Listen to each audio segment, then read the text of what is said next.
Have you lost your job? Have you lost a loved one? Are you exhausted caring for your parents, for your kids? Well, you can find immediate relief when you read Sheila Mack's new #1 bestseller, Bootstraps and Bra Straps.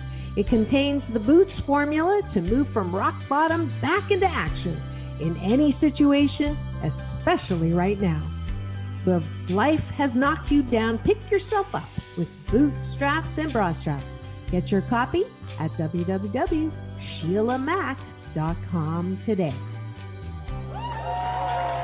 Are you ready for a reboot? Welcome to the Sheila Mack Show, reality at its finest. History reminds us those hit hardest often become the change makers. This year, we've all hit crazy economic, social, and emotional rock bottoms. We all get knocked down. Something hits globally, locally, personally. It affects our health, finances, our relationships. We have to recreate a business or career. Each show, Sheila and her special guest will be sharing their reboot stories, guiding you with real solutions to upgrade and up-level emotionally, mentally, physically, spiritually, and financially. Here on NBC's KCAA Radio, Mondays at 1 and Wednesdays at 7 p.m. Pacific Time. If you're ready to pull yourself up by the bootstraps and bra straps, enjoy a listen.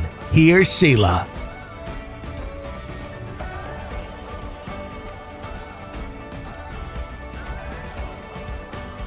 Are you ready for a reboot? Welcome to the Sheila Mack Show, reality at its finest. History reminds us those hit hardest often become the change makers. This year, we've all hit crazy economic, social, and emotional rock bottoms. We all get knocked down. Something hits globally, locally, personally. It affects our health, finances, our relationships. We have to recreate a business or career. Each show, Sheila and her special guest will be sharing their reboot stories, guiding you with real solutions to upgrade and up-level emotionally, mentally, physically, spiritually, and financially. Here on NBC's KCAA Radio, Mondays at 1 and Wednesdays at 7 p.m. Pacific Time. If you're ready to pull yourself up by the bootstraps and bra straps, enjoy a listen.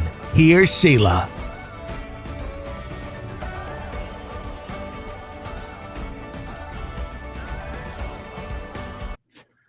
Welcome to the Sheila Mack Show, reality at its finest. Here we have real people sharing real stories and actionable steps to help you reinvent, rebuild, and reboot your business and personal life on your terms. I'm your host, Sheila Mack, and today we have special guest Rob Roth. Rob is an acoustic singer-songwriter and has gone through a journey of self-discovery filled with physical injuries and surgeries. You're Long Gone kicks off the acoustic singer-songwriter's first debut and entry into the music career. This song shares Rob's unknown innate connection to music and how, on his journey to self-awareness, he broke away from being, from being a creature of habit. Okay, that's something we all have to overcome, yes. With a long road ahead, Rob feels more empowered than ever and is on a mission to inspire others who find themselves at a similar crossroads. Rob is not your typical independent artist. He has invested into his career by working with some of the greatest people out there. He's currently receiving vocal coaching from Justin Timberlake and Dave Matthews Band, former vocal coach. And when it came time to record You're Long Gone, he worked with platinum award-winning producers and engineers. All right. So if you are going through a tough situation right now, then let's get inspired and hear more about Rob's story. All right. Welcome to the show, Rob. Thank you for having me. I'm excited to be here. And this show actually started off when my new best-selling book was out there, and that wasn't too long ago. And then from there, I was invited to the show. My new best-selling book is called Bootstraps and Bra Straps, the formula to go from rock bottom back into action in any situation. And these last 12 months, we have globally been hit with every situation imaginable and most unimaginable. So I'd love to start off with maybe your story. And if you could share with the audience a time in your business or personal life where you hit a tough situation and how you got back on track. Yeah, absolutely. So, as you said before, I've been hit with, unfortunately, a ton of major injuries that have had to go in and get surgery for. It all started kind of in high school. Mhm. I was a big golfer, and I tore my ACL in my left knee, lost my golf season, and it all kind of started with that first injury. And subsequently, like every year or 2 years after that, I just kept getting these terrible injuries. So I went from having a torn ACL to a torn meniscus in my other knee to herniated discs in my back a couple of years later. And then when I finally got over that, I ended up tearing my ACL in my right knee. And that kind of was a low point for me. I was kind of having enough with all these injuries, and I really didn't understand how much it was affecting me mentally. Um, I have a strong mind, and I come from a really good background, and my parents taught me well. So I never wanted to believe that I was in a bad place. Mhm. But really, when I tore that last ACL, and I had to figure out whether or not I wanted to get the surgery, I had actually decided not to get the surgery. Yep. Um, and I had a couple of other injuries after that, but they're kind of small. But when I got to the decision point, it was kind of like my rock bottom, where I was like, I really need to make some changes in my life, and both physically and mentally, because I'm limited in both, and it's really pulling me down. Um, and I wasn't realizing this the whole time. The whole time from the first injury that I had, I was just kind of letting life go by without being self-aware and conscious of the things that I was doing and the things that I was saying. And I decided when I finally decided to get that surgery, the last surgery in November of 18, I was like, you know what, this is going to be my shot to make some life changes and really go after positivity and get back to doing things that I love to do. And obviously, one of those things is guitar and music. And so I'd pick that back up. And one of the other things was golf, getting back to being able to play golf. But that summer after that, I decided to pick the guitar back up and relearn all the songs that I had taught myself over the years. And it kind of manifested itself. I started playing in front of my roommate, and he was one of my biggest supporters at the time, really telling me to go after it. And I started playing for more friends, and they all shared the same sentiment. And so this was October of 19. I decided to take my first ever vocal lesson Mm. because I had never sung before. I didn't think that I could sing or anything like that. And so I took my first vocal lesson um, with this guy Gabriel in the city, and he was such an inspiration for me. He was so his confidence in me really was just a huge factor in me really like pushing on for this music stuff. And um, yeah, when this pandemic hit, I mean, we all were in shock, obviously. I don't think any of us knew what to do, but it kind of was a blessing in disguise for me because of the timing of how like I got back into music, being home and working from home and having the extra time to then sit around and play music and get better and practice. It manifested itself, and I couldn't get away from it.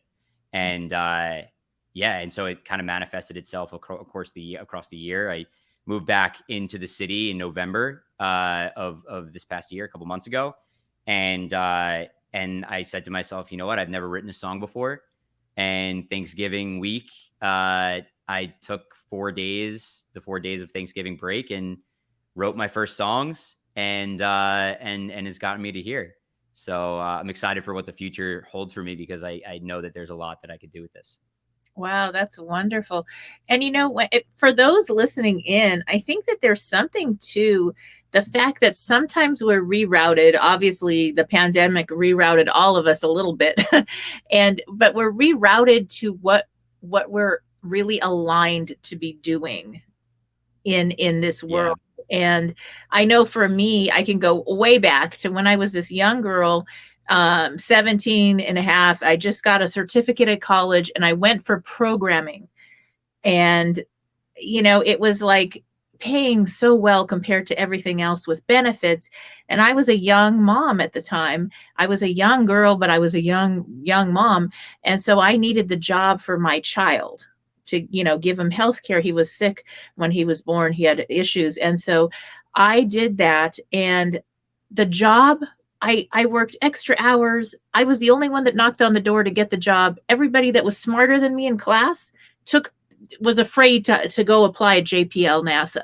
I got the job. They were like, there's no way. How do you can't apply there unless you're like, got a PhD or something. And I'm like, no, I got the job.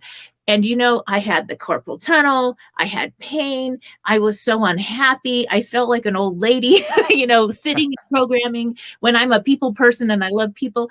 And I was really rerouted quickly. Next thing you know, I'm teaching the safety classes and I'm doing leadership work and I'm helping with people, and it felt better. And I had literally I had physical pain from the typing and the programming, and it wasn't aligned. So sometimes things will show up. And if we're open to discover, look, now Rob has shared about how he actually started vocal lessons when he never even thought he could sing. And now he's singing and writing songs as well as doing his music. And so that's something where, what do you think? Maybe somebody told you, or somewhere along the line, you had this limited belief that you can't do X, Y, Z. And it could be the one thing that kind of sets your soul free. That's where you belong. It's like you found home. And it sounds to me, Rob, like you found home in this new career. So yeah. I mean, I can't,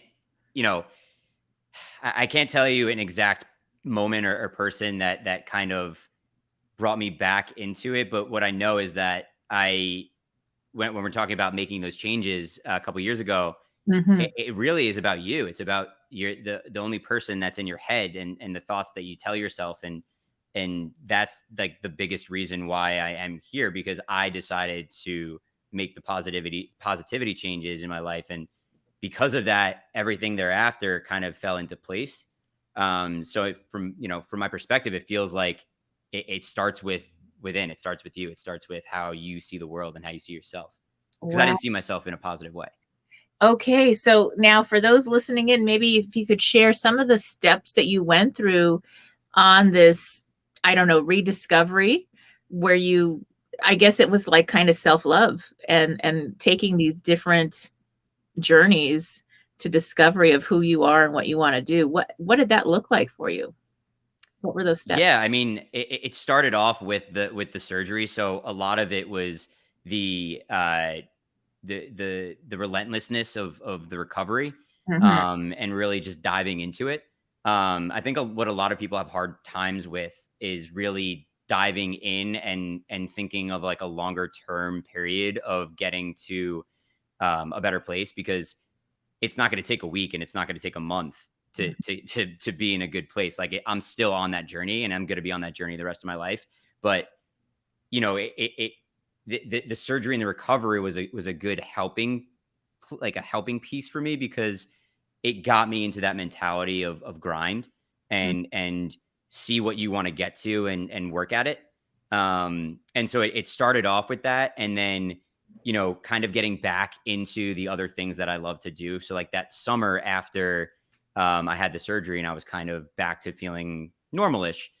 Still always takes like a year and a half, 2 years to get back to really being normal after an ACL surgery. But, I didn't just get back to music. I got back to playing golf. I got back to drawing. I got back to things that I forgot about, that I was good at, or that I loved, that I kind of just got lost into. And it honestly just takes that step to not care about what other people think. If you're going to be an artist, if you're going to draw, if you're going to paint, if you're going to be a musician, if you want to try and become a basketball player, whatever it is, right? Like, I feel like it only matters what is in your head and the confidence that you can give yourself. If you can't do that, no external factor is really going to be able to help. Right. And now I'm just wondering, when was it that you discovered that you had an inclination toward music and the arts? Was that since really young, or? Yeah, I was actually thinking about this the other day, because I'd never really identified that one point in my life that I really wanted to learn how to play guitar and get connected to music. But I remember back in like 10th grade, there was a moment that I had at a friend's house who had a guitar, and I had picked it up and had no idea how to play it. So I picked it up, but I had this like really deep desire to want to play it, and want to play. Like, I was very influenced by very acoustic guitar heavy music from the 90s and the 2000s. And well, specifically Dave Matthews is like my biggest influence. But yeah, I was very influenced by the acoustic guitar. So the following summer, I learned when I went to UCLA for this college summer program, and I kind of never looked back. I just taught myself songs over the years, and during this dark period, which was about like 8-9 years, it got lost. I mean, I disconnected from it. I kind of sat under the bed. I mean, I taught myself songs here and there, but I pick the guitar up every single day now and play it and play it and play it. And there's nothing that makes me happier. And that connection to music that I kind of lost and forgot about, and I didn't even remember why I wanted to play guitar, but I reconnected to that recently. It's impactful if you can identify it and remember why you have that desire. It gave me a little bit of a boost like a couple of weeks ago when I was thinking about it and reconnecting with it. Wow. Well, that's something that I noticed as a coach consultant. I've worked with so many people, and what I've seen that happens a lot is they go to college and they're working really hard toward a career. A lot of times it's a career that's either pays well, or their parents told them to do it, or that's what you're supposed to do because everybody in the family does it, kind of a thing. And then they have responsibilities, bills show up, all those great things.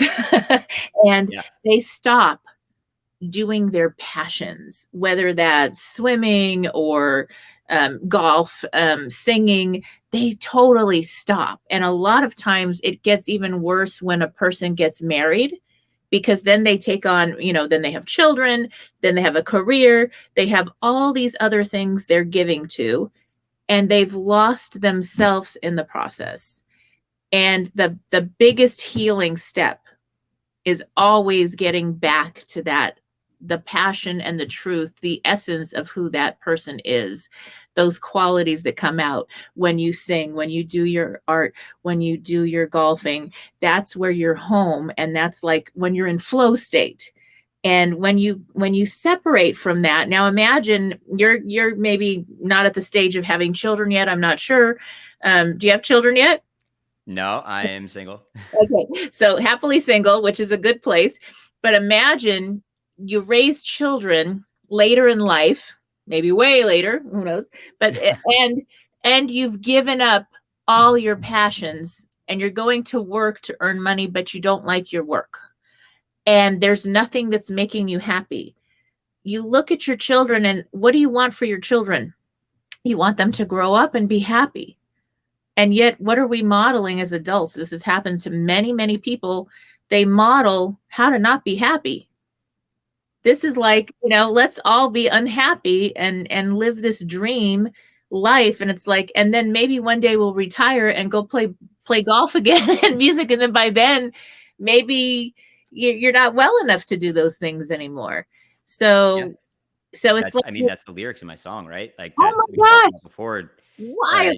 Creature of habit, right? Like, we all get stuck in this like cycle of, this is what you have to do because this is what either your brother or sister or parents or society, whatever it is, like, that's what the pressure is of you to do to make money, because money is what gives you a life, right? It gives you a specific type of life. And, talking about like, back to my lyrics, right? Like it's about getting back to being who you're supposed to be and and shedding off that person that you become because you disconnected from like your true self.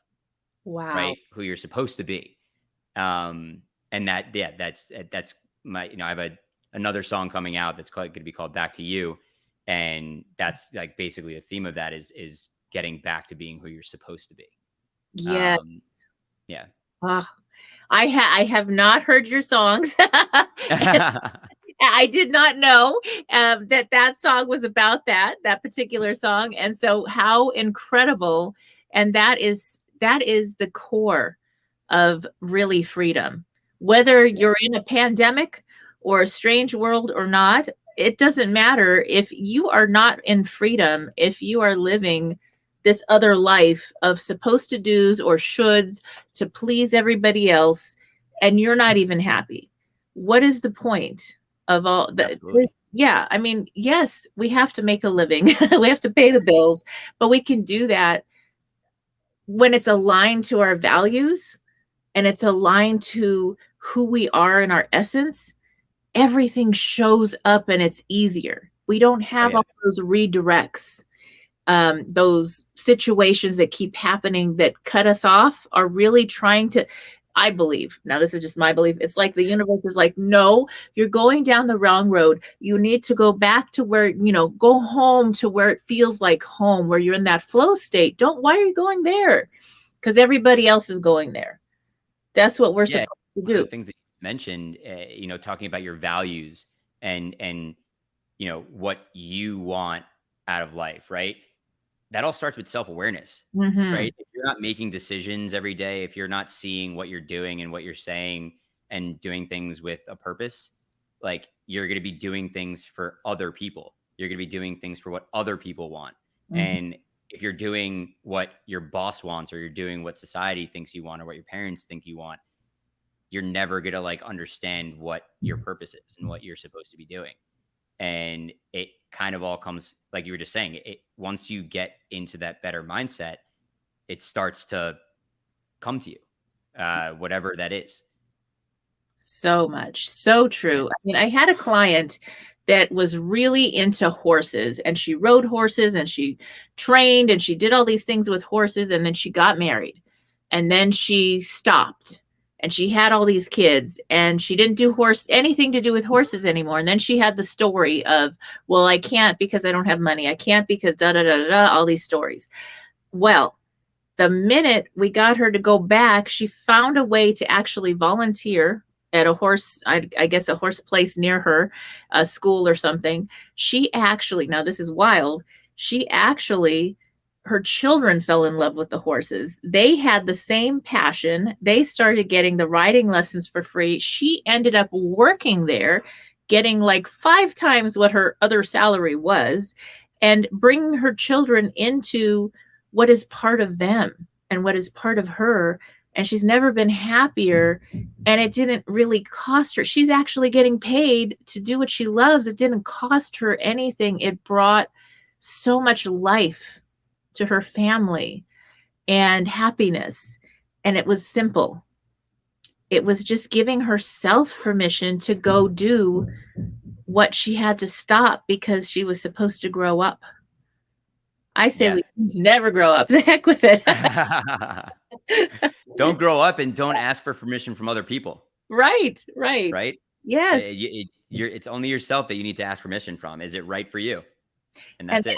That's something it's almost like you have this guidance system where you have a knowing, this doesn't feel right, this feels right. Or let's say all your friends say, hey, let's go do something. And it's totally not, you don't feel it. You really don't, it just doesn't, it's like, I would rather go do yoga today or go play my guitar or just sit at home or something different. You got to learn to say no. Yeah. And that may be that at a certain time, you may have to change your peer group. And that it happens to everybody at a certain point in life anyway. But, you'll align to people that align with your values. And then it's not like you're leaving everyone. It's just that you're honest. And so you're like, you know what, we all like to go do this. So when we go do this together, I'll be there. But that other thing, I'm going to say no because I value my time and yours, and I'm going to be happier. Have you ever had a friend or a group of friends that you go out with and somebody doesn't want to be there? I mean, I was the person. Yeah, that person then it's like, okay, and you're like wishing you were somewhere else, and your friends are like so happy, but they're like, but this guy's kind of a drag because, why isn't he happy like we are? But it's not a fit because it's not your exact peer group. for that particular whatever they're doing. And that's okay. That doesn't make whatever they're doing bad. It's just not aligned. And when you Yeah, start, and I think a lot of people are scared of dropping friends because while so many people say there's so many things that you could do, like for example, in New York City, right? There's so many things that you could do to meet people in New York City. yeah, But it's so difficult to meet people in New York City because it's either you go out, especially now in this time, but before this time, right? There you either have to pay for it to yeah, either join like a social group or join something and meet new people. But there's just this thing about of being scared of trying new things and associating with new people and associating and changing what people are thinking about you.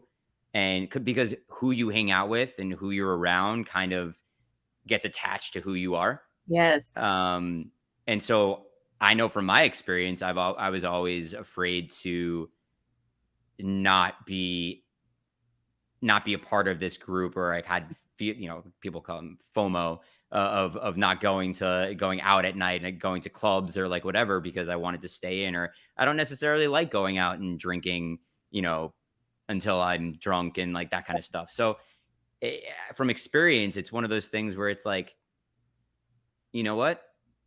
It's talking about getting back to who you're supposed to be. Take a jump, take a leap. Just, you'll find your way. And one of the biggest things that I think about when it comes to friends is, you have your core group of friends that are going to be there for you no matter what. But ancillary, quote unquote, ancillary friends, people who you associate with, but don't necessarily talk to every day and don't necessarily see all the time, but are friends that you see here and there, that group of people changes every couple of years, whether that be because you moved or because you have a new job or because you have a new mindset. That always changes. And it could also be because your values change, right? Like if I 5 years ago wanted to go out to clubs and wanted to be in that scene, then those were part of my values. But right now, if I don't want to do that and I've grown up a little bit more and I want to do different things, those are now my values and they don't align anymore. So you just got to find, like you're talking about, you just got to find other people that are in alignment with your values at the time.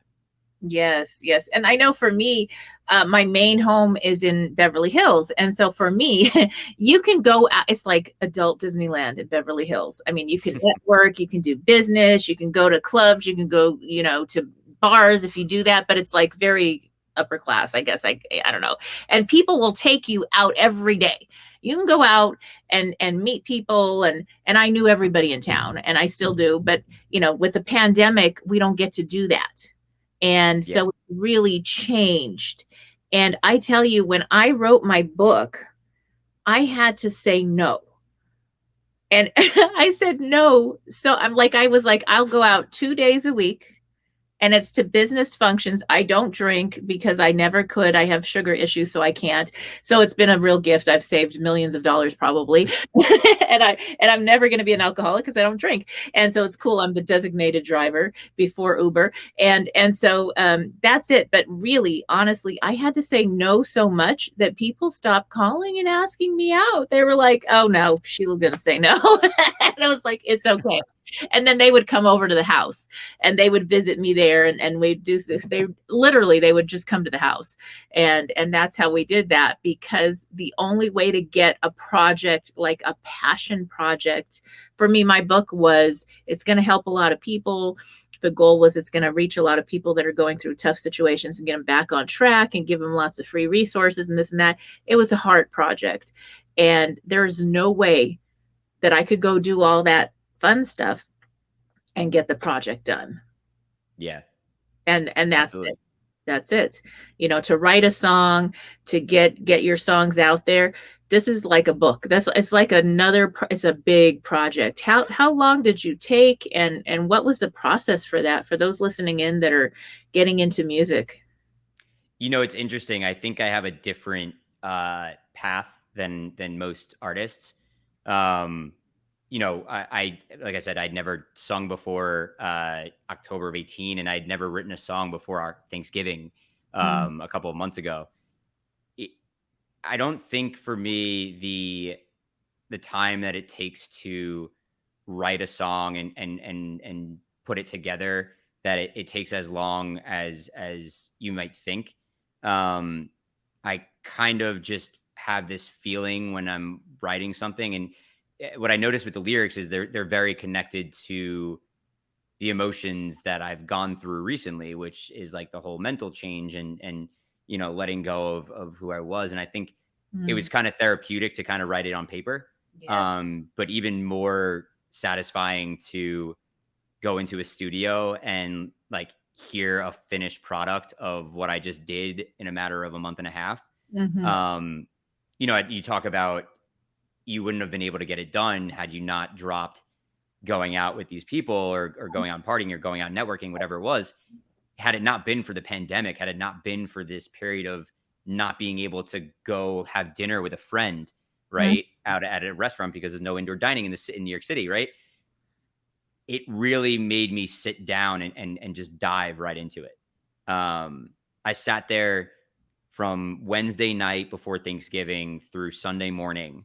I just sat here and wrote and played the guitar and tracked it and changed things and moved things around.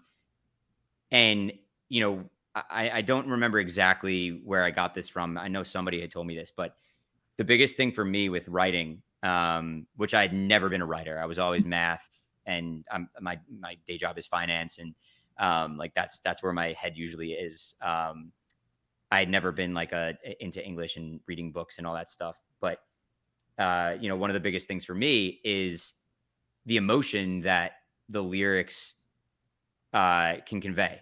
It's super important to not only tell your story and tell a clear story and message in a song, but also to have like the specific spots in a song capture the emotion of what you're trying to convey. And I was trying to figure out how to do that over the summer. Started to like read up on rhyme structure and song structure and stuff like that. And it kind of just like went into action over Thanksgiving, and I have not stopped since. I've just been writing songs and putting together lyrics, and I started really pushing on social media, posting a lot of covers, and I just came out with my song "You're Long Gone," so I've been pushing a lot of that over the last couple of weeks. And I think the biggest thing for me is when it comes to the creative process is no self-doubt. If you write something and you listen back to it or you read it and you're like, this sucks, it might not suck tomorrow when you read it again from a different lens, or a month from now or 2 months from now, whenever it is. I think it's really important that people don't get rid of things and don't get rid of ideas, and make sure that it's saved somewhere, whether that be in a book or notebook or on a computer, because you can always go back to it and find inspiration from it. And that's, I'm noticing, like, especially now that I'm trying to reach out to people and collaborate with them and, write songs about specific types of situations. You have to pull off of those emotions. And I, for some reason, have an ability to do that and hear that. And this is just the beginning for me. I feel there's something that I just have connected to the guitar and music. And I'm like really excited to really dive in and start making a lot of music.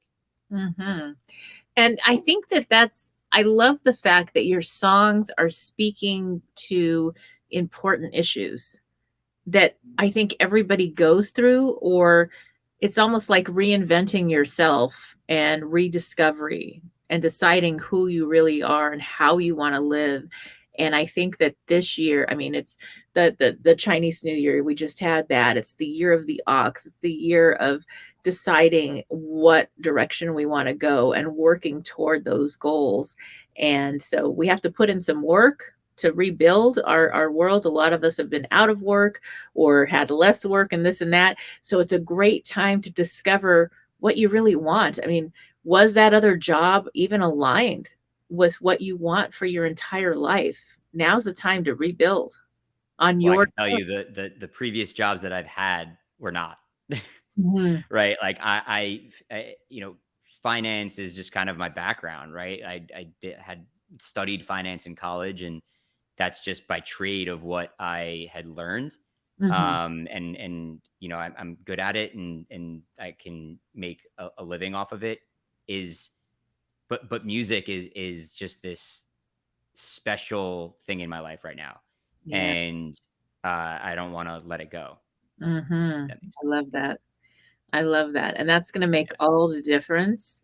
And, you know, there's this whole connection. I have 6 children. I adopted 3 and 3 are mine, but they're all grown now.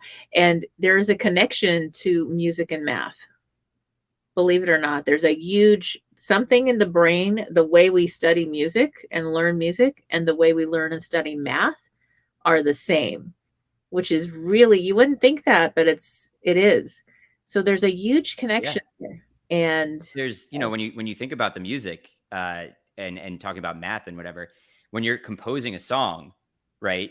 And I still have a lot to learn when it comes to this stuff, but you know, there's certain measures and bars and timing and calculating what the eighth notes are on a song based off of the BPM for how that song is being put together.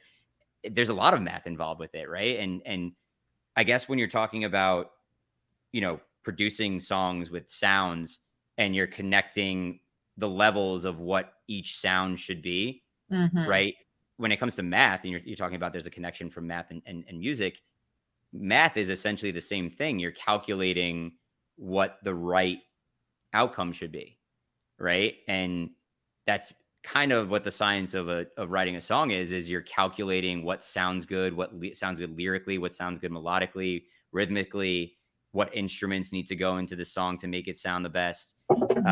If you're into like EDM and that kind of music, you have to figure out what, like, for example, a kick from a snare, or a kick from one of the drum instruments is, you know, that could have a very heavy sound, and you can change the distortion, you could change the delay, the reverb. There's so many things that you can add and subtract and change in music that it's very similar to math. It's very similar to math.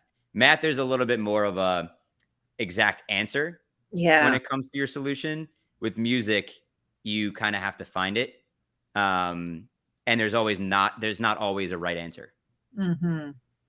it's almost like you kind of know when you get your song right, when it feels right, when it says Yeah, for the what most part. it wants to For the say. most part. Yeah, that's so beautiful.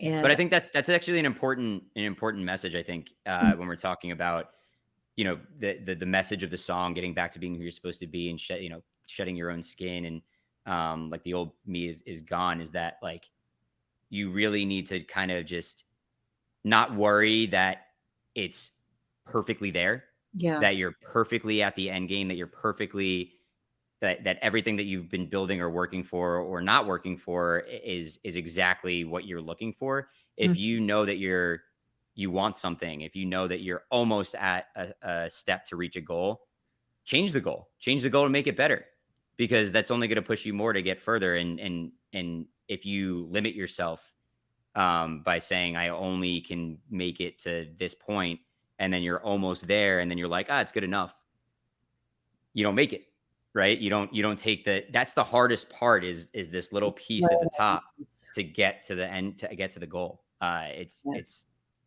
it's hard to start. It's hard to continue on, to keep going with a passion, with whatever you want to do, but it's even harder to finish it. It's even harder to complete it, because even when you do get there, is it technically complete? If you change the goal again, if you reach a goal, you should celebrate the goal when you reach it, of course. Celebrate the little things, and celebrate, like, you know, for example, I need to look back and say, wow, like in 2 months, I've recorded 2 songs. I have 2 more that I'm working on with other people to produce. And like, I had not been there. If I had said to myself 6 months ago that I would have this stuff, you would have thought you were crazy, right? Like, I would have thought you were crazy that I would have that stuff, because I just never would have thought that I could have taken myself to that kind of level. And I don't see there being a ceiling on myself right now. There's just a lot of encouragement from people like my vocal coach, who's just an incredible human being, Oh yeah. in his own right, but also the fact that he's an incredible vocal coach. There's just a lot of encouragement from friends and family. And, I think there's a lot for me to learn. And we're talking about that last step. I don't think I have this last step. I think I have a lot of steps to go before I can even say that I'm even close to that. But it's about really grinding through and getting there, because you'll get through it and then you'll forget about it, and then you'll never look back and appreciate that you got through it. Yes, that's so true. And it reminds me of, going to Tony Robbins. I went to a lot of this Tony Robbins events, and he does this business mastery event. And he talks about, this is, I don't know if you know Tony Robbins, but he does this thing about 2 millimeters to success. And he says, what's the difference between good, excellent, and outstanding? Between excellent and outstanding. Outstanding is like that top really 1%. The people that get there, they do that extra 2% where people give up, or their standards are, it's good enough.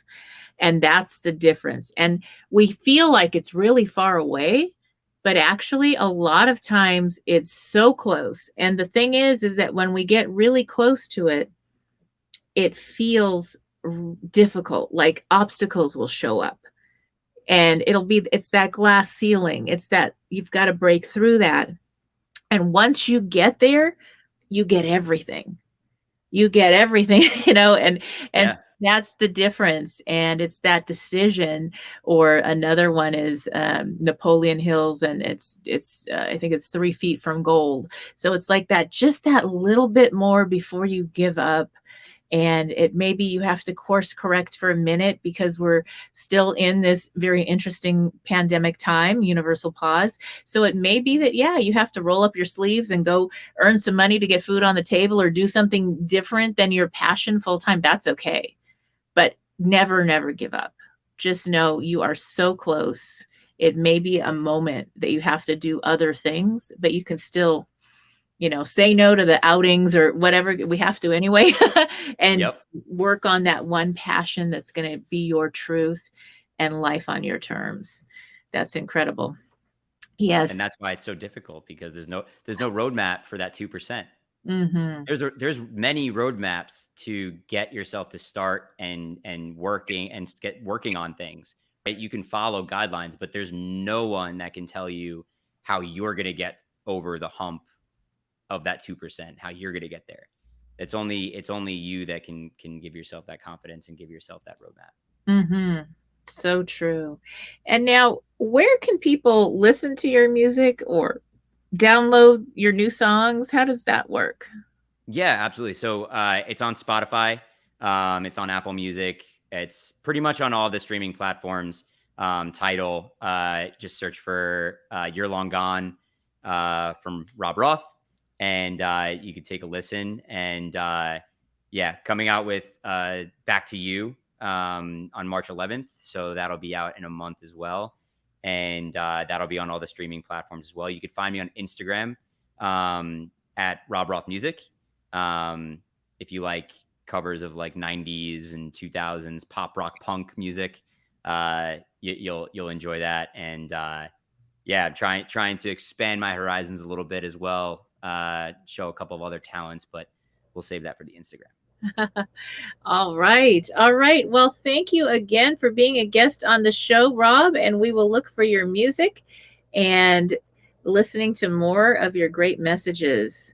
Thank you for being a guest. Thank you so much for having me. Thank you. All right. And we will be back after these messages. Stay tuned. All right. If you are just tuning in, this is Sheila Mack, host of NBC's Sheila Mack Show here on KCAA Radio, the station that leaves no listener behind. And one of the things we did mention during our talk today is there is a special resource that not a lot of people know about. It is the 211 resource. So if you Google 211 or call 211 in your state or province in Canada, you will find a lot of help for friends, family, or if you need help yourself. 211 is a free and confidential service that helps people across North America find the local resources they need. They are there to help you 24 hours a day, 7 days a week. So keep that in mind. Things that they can help with are food resources, mental health, healthcare, housing, transportation, income, utility assistance, and much more. I know they have senior care, senior programs. They have programs for veterans. And so check it out. If you are listening in and maybe you're an employer or you have a business or company, please share this valuable information. A lot of times people don't like to get vulnerable and ask for help when they need it. But if they have a chart or just a little information about a place where they can get resources, or maybe they can refer somebody else who may desperately need resources right now, then that can really be a game changer in someone's life. So share this as much as you can about the 211. And I am so grateful to have you all tuning in here. That is one thing that I made sure of is when I wrote my book, Bootstraps and Bra Straps, the formula to go from rock bottom back into action in any situation. I really had the intention of sharing my experiences and some incredible stories that I have to share, other people's stories. And this show also is about people sharing stories of how they got back on track after hitting a tough situation. And my goal was to get as many resources out to people as possible, because one resource can make all the difference on how fast a family, a business can get back on track. So thank you again for tuning in, and here is a little bit of homework for you. If you are just tuning in, this is the Sheila Mack Show on NBC's KCAA Radio, the station that leaves no listener behind. And today, I'd like to share with you a chapter in my new best-selling book, Bootstraps and Bra Straps, the formula to go from rock bottom back into action in any situation. So take a listen. Chapter 6. Working Hard for the Money. Careers. I've gone to the same woman's spa since I was 18 years old.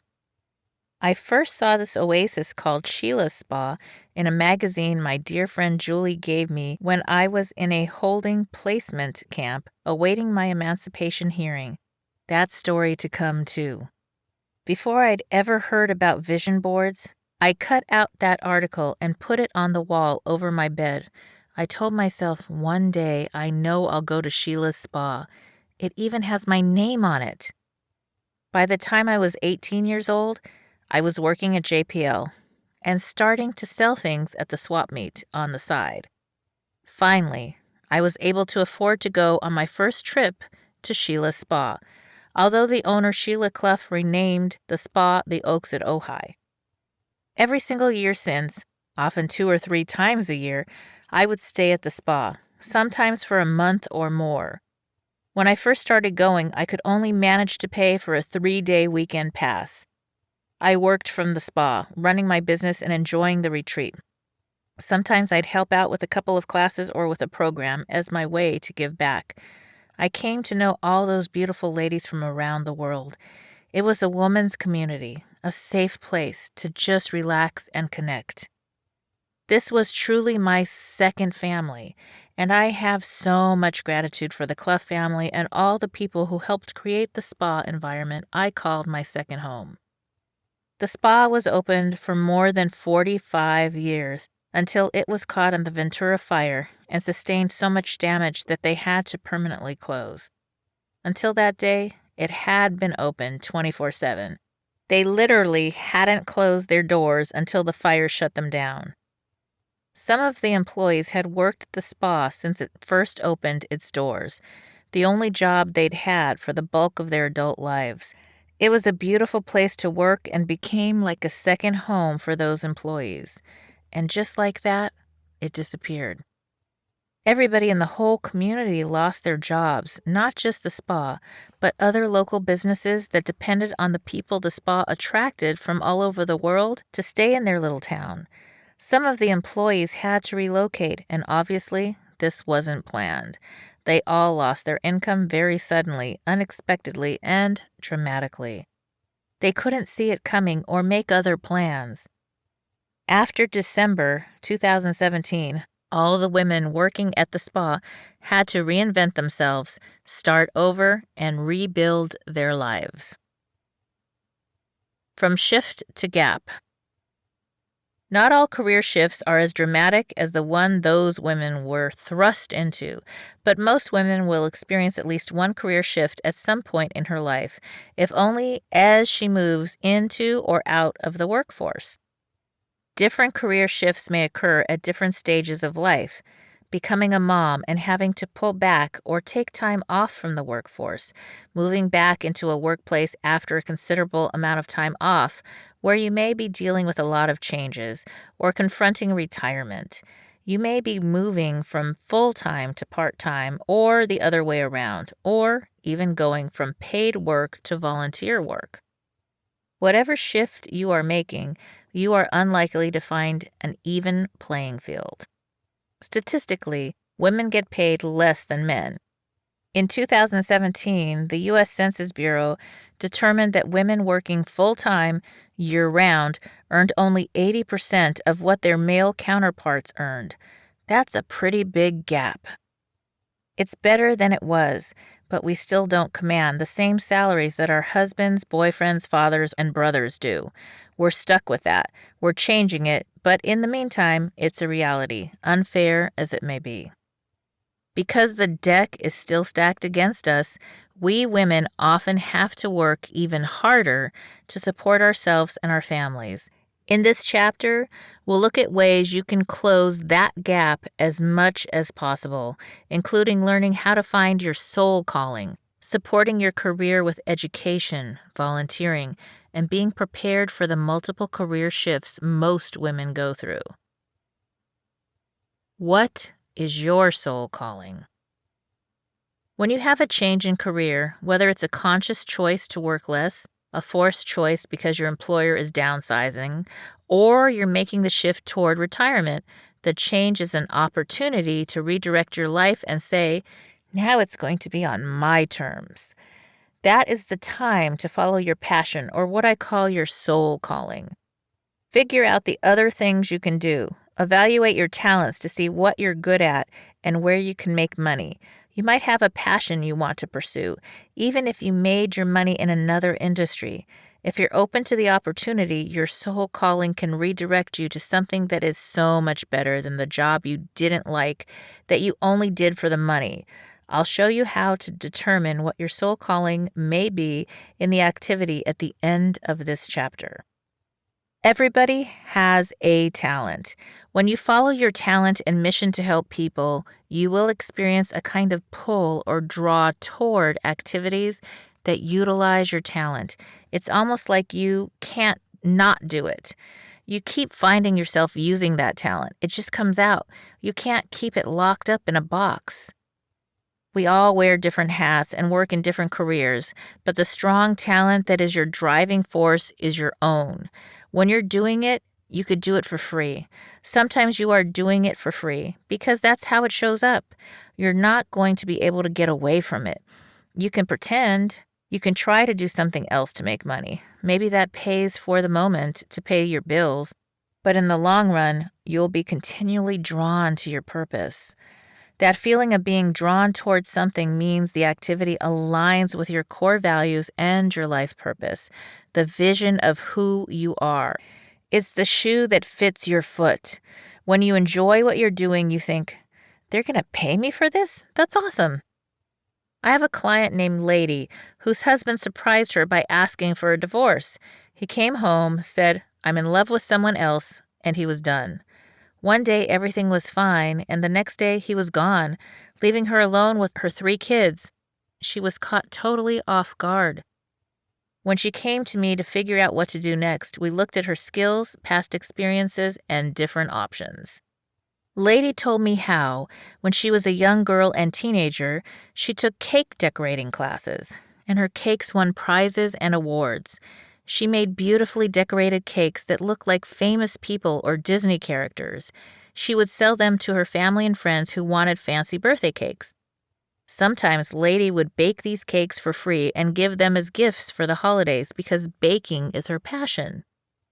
Now that's what she does for a living. She followed what seemed like the natural next step and started a cake decorating business.